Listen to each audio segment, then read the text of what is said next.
तमाम खास मेहमान हमारे साथ बने हुए हैं जिनके साथ हम चर्चा कर रहे हैं। आइए आपको एक बार फिर से उन मेहमानों से एक एक प्रतिक्रिया इस पर ले लेते हैं। मुझे लगता है छोटी छोटी प्रतिक्रिया सबसे लेंगे तो हमारे पास वक्त रहेगा सबसे बातचीत करने का। तमाम मेहमान एक बार दिखा दें जो हमारे साथ जुड़े हुए हैं। वरिष्ठ पत्रकार के तौर पर हमारे साथ जुड़ी हुई हैं वीनस उपाध्याय, जल्दी से एक कमेंट आपसे। I think it shows a confident standing from India's point of view. आज के multipolar world में जो कि मैसेज बार बार हम दे रहे हैं, ये कोई absolute solution नहीं है to the border problem. It's about diplomacy. The talks are, the talks are diplomatic talks. So I think it's a positive step forward.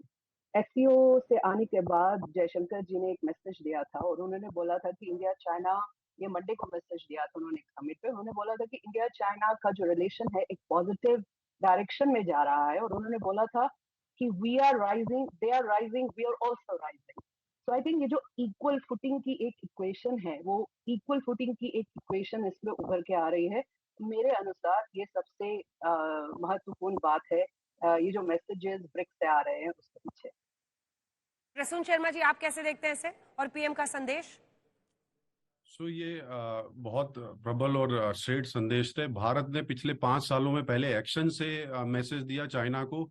हमने पहले ग्लोबल नैरेटिव्स बनाया। अगर आप देखिए, पहले इंडिया ने जो चाइनीज ऐप या टेक्नोलॉजीज को जब बैन किया तो उस यूएस ने उनको फॉलो किया। सेकेंडली, हमने इंटरनल कैपेबिलिटीज हमारी बढ़ाई, चाहे वो इंफ्रास्ट्रक्चर हो, हमारा डिफेंस मैन्युफैक्चरिंग हो। थर्डली, हमने मल्टीलैटरल फोरम्स को इनिशिएट किया और उसमें जैसे आप क्वाड देख लीजिए और उनके इनिशिएटिव्स में हमने रिसोर्सेज लाए। तो अब भारत ग्लोबल नैरेटिव शेपर हो गया है और ग्लोबल मल्टीलैटरल फोरम में एक रिस्पॉन्सिबल लीडर है। और ये हमारे देश का ही नेता है जो चीन के राष्ट्रपति के सामने बैठ के बोलता है कि जो हमारा बॉर्डर का मुद्दा है वो इम्पोर्टेंट है। वो रशिया के प्रेसिडेंट के सामने बोलता है कि वॉर सॉल्यूशन नहीं है। वो यूएस से डील करता है ड्रोन के लिए और वो यूरोप को भी ये मैसेज देता है कि सिर्फ आपकी प्रॉब्लम ही पूरे देश की प्रॉब्लम नहीं है, डेवलपिंग नेशंस के बारे में आप सोचिए। तो एक ये ब्रिक्स के साइड लाइन में हो रहा है। ब्रिक्स अब तकरीबन 45% ऑयल प्रोड्यूसिंग ग्रुप हो चुका है पूरे विश्व का। उसमें भारत से एक अहम भूमिका निभा रहा है और बाकी जो नए देश भी उनके साथ जुड़े हैं वो भारत पे डिपेंडेंट है इस पूरे इकोसिस्टम को सक्सेसफुल बनाने के लिए। ठीक है, प्रधानमंत्री के नेतृत्व में आशुतोष जी, आप इसको कैसे देखते हैं कि हर देश में हम सामने में बोल रहे हैं, हम पुतिन के सामने कह रहे हैं war is not the end, वहीं दूसरी तरफ देखिए अंजना, इसमें महत्वपूर्ण सवाल क्या है कि विदेश नीति के मसले पे जो टेक्स्ट है वो बहुत इंपॉर्टेंट रोल प्ले। एक सेकंड आपको टोक रही हूं, आप अपनी बात जरूर पूरी कीजिएगा। जनरल वीके सिंह इस वक्त लाइव हमारे साथ आज तक पर जुड़ रहे हैं। जनरल सिंह, हमने प्रधानमंत्री ने जो अपने ओपनिंग रिमार्क्स दिए, उन्होंने कहा सकारात्मक बातचीत की हम उम्मीद करते हैं, लेकिन उन्होंने ये भी कहा कि बॉर्डर समस्या पर सहमति भारत की प्राथमिकता है और वो आगे बढ़नी चाहिए। आप किस तरह से देख रहे हैं इस ओपनिंग रिमार्क को और इस बायलैटरल को? आपकी आवाज साफ नहीं आ रही है, जरा जोर से बोलिएगा। जनरल सिंह, आप इस द्विपक्षीय बातचीत को कैसे देखते हैं और पीएम ने सामने बैठकर शी जिनपिंग के सामने इस बात की चर्चा की कि बॉर्डर पर सहमति बनना जरूरी है? देखिए, दो चीजें हैं।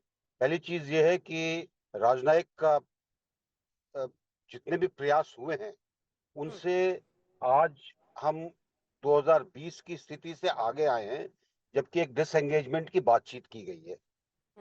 और इस परिदृश्य में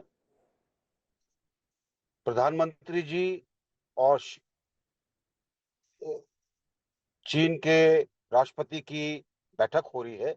मेरा अपना मानना है कि ये एक सकारात्मक वातावरण बना है जिसके अंदर ये मीटिंग होगी, और क्योंकि वातावरण सकारात्मक है इसलिए हमें आशा करनी चाहिए कि इस मीटिंग के नतीजे भी सकारात्मक होंगे जो कि दोनों देशों के लिए अच्छे होंगे।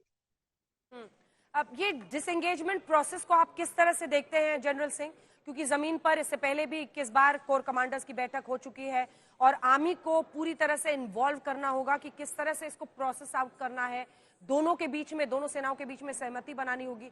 इस डिसएंगेजमेंट प्रोसेस को आप किस तरह से देख रहे हैं? शायद उनसे हमारी बात समझौते के बाद इसके नट बोल्ट्स क्या हैं, इसके अंदर अलग अलग चीजें क्या हैं, वो हमारे यहाँ पर उनको दिया जाएगा।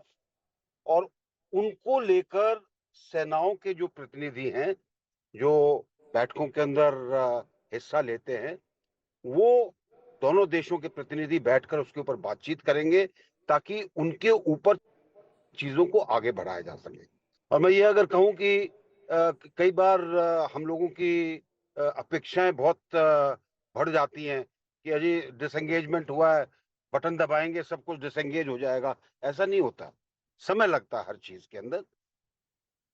पर सबसे बड़ी बात यह है कि एक बड़ा सकारात्मक कदम है, और इस सकारात्मक कदम के कारण अब जो मीटिंग हो रही है इतने वर्षों के बाद दोनों राष्ट्राध्यक्षों के बीच में, वो एक सकारात्मक उसका परिणाम निकलने की आशा है।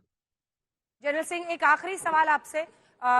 कई राजनीतिक पार्टियां देश के अंदर भी ये प्रश्न पूछ रही हैं और ये सवाल उठ रहा है कि ये जो बफर जोन क्रिएट हुआ था, अब ये पेट्रोलिंग कहां तक, क्या फिंगर 2, फिंगर 4 या फिर फिंगर 8 तक वापस पेट्रोलिंग के लिए भारतीय सेना इंसिस्ट करेगी? क्या इस पर कुछ आप बता पाएंगे? मैं समझाना चाहूंगा, जो भी लोग आपसे ये बातें कर रहे हैं, एक पेट्रोलिंग लिमिट्स का एक तरीका है जो आज का नहीं है, पिछले 10 वर्ष का नहीं है, पिछले 30-40 वर्ष का है।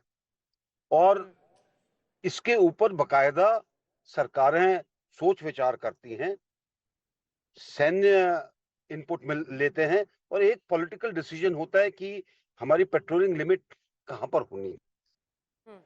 इस डिसएंगेजमेंट के अंदर मुझे पूरी आशा है कि इन चीजों के बारे में बात की गई होगी, और उसके हिसाब से जैसे जैसे दोनों सेनाओं के बीच में बातचीत होती है, पेट्रोलिंग लिमिट्स के ऊपर भी बातचीत होगी, ताकि पेट्रोलिंग लिमिट से एक दूसरे की जो आकांक्षाएं हैं, अपेक्षाएं हैं, वो उनको पूरा कर सके, और साथ ही ये जो एक सकारात्मकता है ये भी बनी रहे।